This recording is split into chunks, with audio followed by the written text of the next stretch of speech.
Hello guys! Welcome back to my channel. For today's vlog, I will be showing you how to adjust the number of digits in decimal places in your survey report. This is very helpful especially when you want your coordinates, distances, and area measurements to appear more precise or more simplified depending on your required format. But before we start, shout out muna sa ating subscriber. Thank you so much for the comment. Sabi niya dito, Engineer, good evening. Paano po i-adjust yung 3 digits to 4 digits decimal sa lot data computation form Word file? Thanks po. Now, let's begin. For this example, we already have a sample lot plotting. The first step is to collect the field data, then download it from your device to your computer. After downloading the data, you can now open your project. Next, go to the GE Survey tab. From there, click Reports, then select Setup.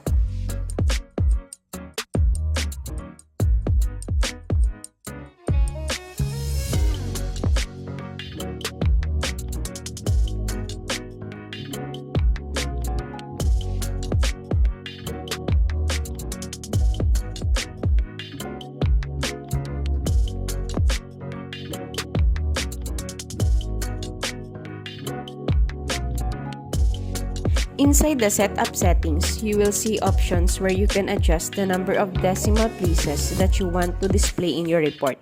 For example, you can modify the decimal places for coordinates, distance, and area measurements. If you want more precise values, you can increase the number of decimal digits. If you prefer a cleaner report, you can reduce the decimal places depending on the format required by your office or client. Once you have set the desired decimal places, just apply the settings and your report will automatically reflect the new format.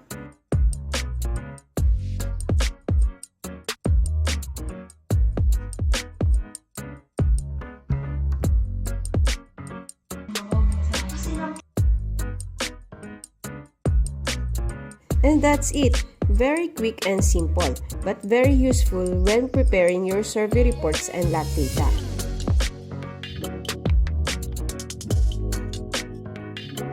If you found this tutorial helpful, don't forget to like this video, share it with your fellow surveyors, and subscribe to my channel for more tutorials like this.